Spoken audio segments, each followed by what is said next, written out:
Hello again, everybody. Let's start things off with a bang, shall we?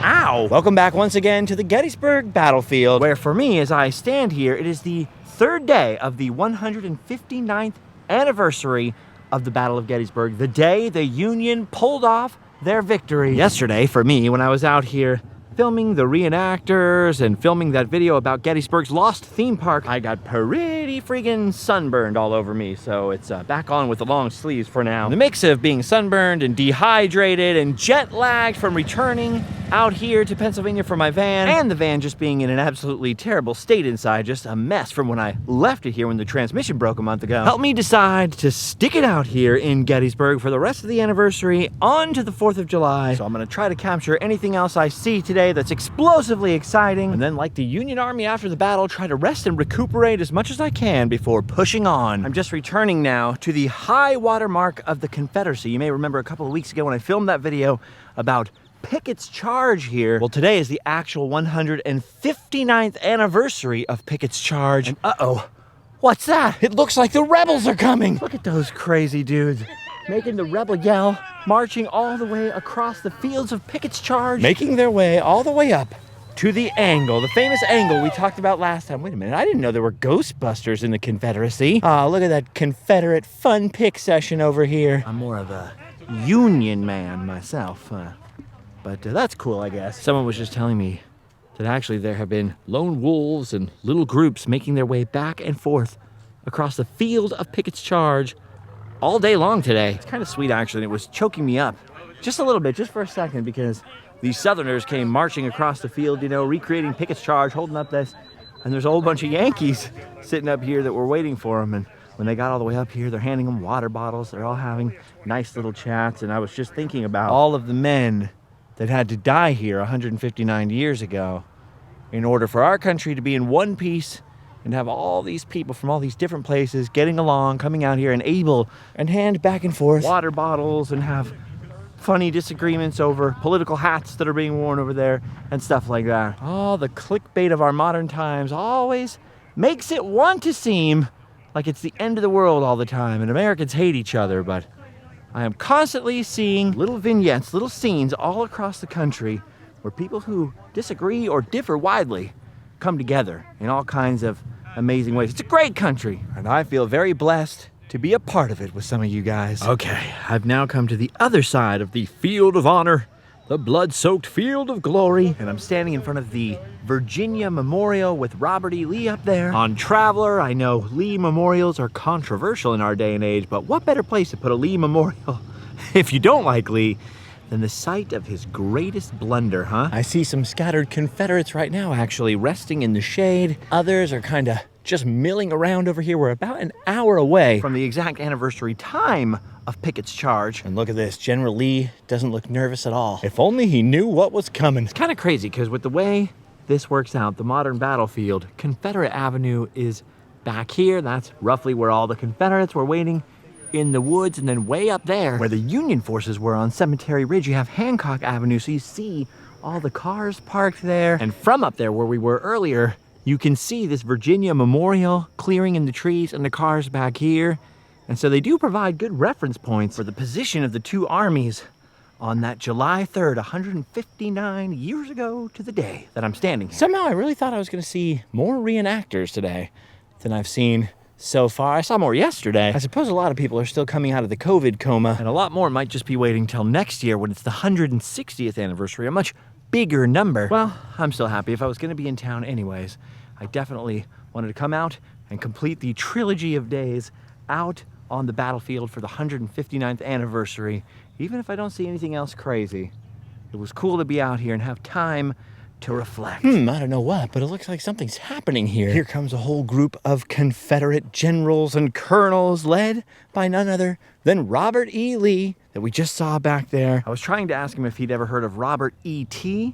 He looked at me like I escaped the funny farm, but, you know, if you know, you know. And now, after a prayer or two, some for some of their fallen reenactor comrades who passed away from COVID, apparently, the rebels are off on the march again. 159 years later, off they go across that very sunny, very hot field Whew. I would like to march the whole length of Pickett's Charge one day, but maybe one winter day, you know, it's a little warm. Anyway, that's how it's sort of been all day long. I haven't seen any evidence of a big organized Confederate reenactment, just small, scattered bands and groups waiting for national park rangers to give talks and presentations about the history of the battle.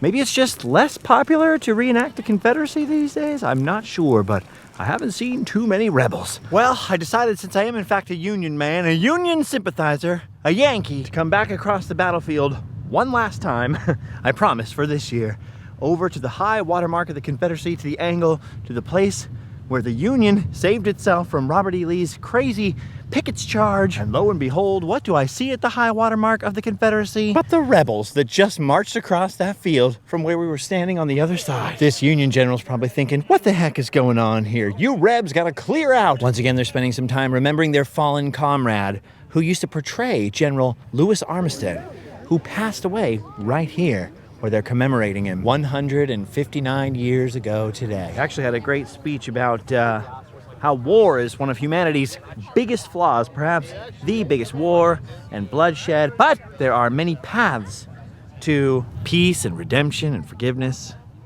A heavy day indeed out here at Gettysburg, where 159 years ago today, at this hour, the Confederates were marching over that field. But I did that whole video about Pickett's Charge, so I won't repeat it all. Suffice to say, I never expected to be here today, but I'm glad it worked out. All right, well, I figure that's enough of the battle now for a good long while, until we return to Gettysburg again someday in the future. Now it's time for me to repack this beast, figure out what the heck I'm gonna do tomorrow on the 4th of July, and prepare for the long journey home. Things have wound down to a nice summer evening in the town of Gettysburg. People have now concentrated into town to buy ice cream or sit and eat at a restaurant or go on one of the many ghost tours. And there are still a few anniversary activities going on. I noticed there was one program going on down here at Unity Park called Meet the Generals, with a bunch of Civil War general reenactors. That's pretty cool. But now, for the most part, the soldiers in the army of tourists that descended on Gettysburg today are recovering from the anniversary battle, winding things down, and some of them going home to sleep well. Which is basically what I think I need to do now. I've checked into the lovely comfort suites here so that tonight I can hotel and sleep well. Not only is this place practically right on the battlefield, but look at this. It literally backs up to Evergreen Cemetery. That's the town cemetery that's back to back with the National Cemetery for Gettysburg. Looks like I didn't need to book a ghost tour. All I have to do is walk out of the back of the hotel and perhaps get a pretty spooky sight tonight. Speaking of spooky sights, I kept driving by this place earlier and thinking, what a shame nobody lives in this haunted looking house. But it turns out that because it sits right on the edge of part of the Gettysburg battlefield, it's been purchased and preserved by the American Battlefield Trust. And all these fireflies in the yard must be jazzed. Their home is preserved forever. Seriously though, look at this place. It doesn't even look real. It looks like a movie set. Spooky. Now the battlefield closes at sundown, and I'm assuming it's technically after sundown since the sun is below the horizon. But because it's so close to the hotel, I decided to risk it, go for a little ramble. Mostly because I love lightning bugs, and people that live out here can't believe it. They don't believe me when I tell them we don't have any in Southern California. I've said before how I think Gettysburg must be one of the most beautiful places on God's green earth, just setting-wise.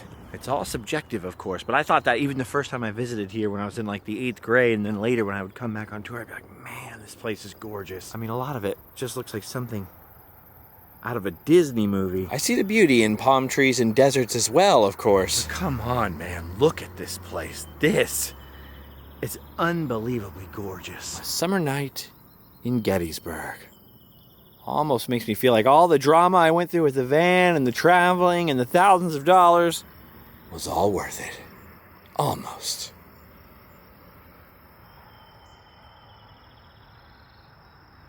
I don't know if you guys can see all of them, but they're going crazy. There's so many. I can remember one night on tour many years ago, driving away from Gettysburg. At night we were driving through some of the fields in the surrounding area, and I just remember this one field we were passing where there must have been literally tens of millions of fireflies just coming out of the field, you know, just lighting up. I mean, the only fireflies we do have at home are the ones in the Blue Bayou, you know, at Pirates of the Caribbean and Disneyland. So I was just like, this is magical. Why can't I live here, you know?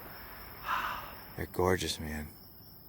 Hard to pick up on camera, but I can literally see, I mean, millions of them going all the way into the distance. Gorgeous. All right, gang. Well, I think that's it for me. I'm gonna hang around here one more day to rest up before the journey home, catch the 4th of July fireworks in town tomorrow night, hopefully, and then head on down the road. But for now, it's time to sleep well. No! Why, Stranger Things? Why? Oh my gosh, well, I slept in pretty much half of the day. And I've just been unpacking and repacking all the bins from the van, getting stuff out of the luggage from the hotel that belongs in the van, like my rain jacket, which I took home with me for some reason.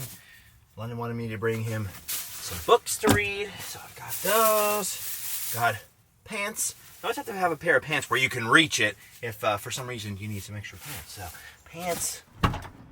Oh, luckily it's not boring because I've had Julio here to tell me a bunch of jokes. Julio, you should have been a comedian. Oh, luckily I got a long night's sleep with no alarm, and I finally managed to finish Stranger Things, which is either the most annoying, dumb thing ever or genius. We'll have to find out in the way that they wrap it up next time, because I can't make up my mind. Discovered a hole in my favorite Reeboks today, RIP, which is fine because they were getting pretty slippery anyway. I was trying to get another pair before this trip, but they were out of stock in size 14. Fair enough. Julio, you can't make that joke. You don't even have any shoes. Now I'm not sure what to do with them, but the van's getting pretty full, so I guess there's no choice but to chuck them in the bin.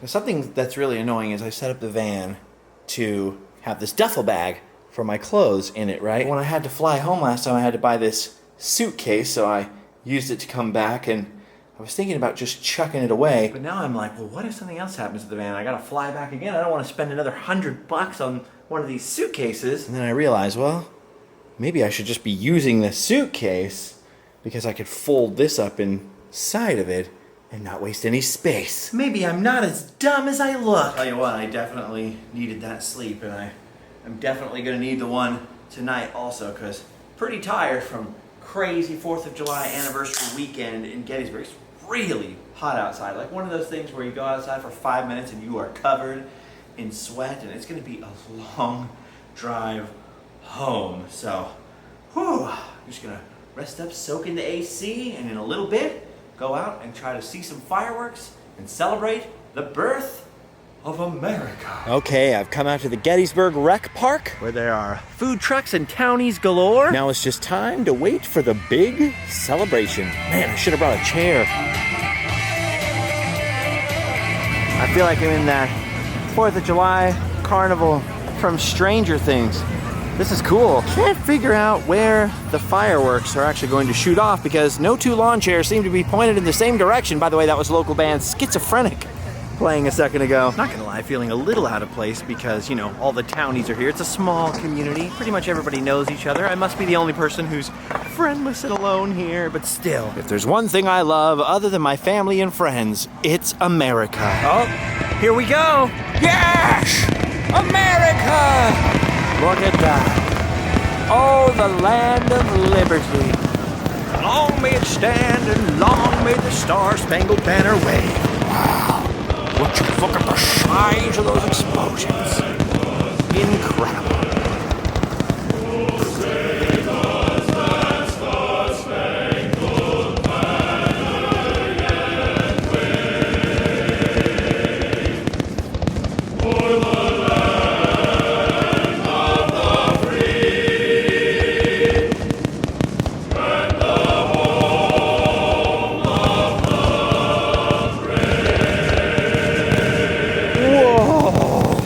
What a great country. Oh my gosh. That was amazing. That was a great spectacle, but an even greater spectacle is watching the thousands and thousands of people all streaming out of the same park at once in the smoke with their light-up toys and lawn chairs and relatives. It's quite a commotion. Look at the parking lot. Everybody's trying to leave at the same time, which is exactly why I parked downtown. Apparently a lot of people who live here walked because the whole town feels like it's on the move. Traffic, even in the smallest towns. Apparently it's as American as apple pie. Good times. Jeez Louise. Look at this. This town partied super hard today. Ooh, fun chicken. I gotta be honest with you, I am tempted to just stick around Gettysburg for a couple days. Yes, even longer, because every time I come here, I fall in love with this place. But there are more things to see in this world. And as much as I love history, particularly American history and Civil War history, not only is there even more to be had all around within hundreds of miles of this place, but you know me, I can't keep away from wacky roadside attractions for too long. And so tomorrow, we're headed to Virginia, where hopefully we'll get to visit something very exciting. And speaking of visiting, please go ahead and visit our store, store.randomland.com, and all the links down below, like Patreon and Instagram, stuff like that. And now that I've said that, and we've all celebrated the 4th of July together, we've done our duty. We can go home and sleep well.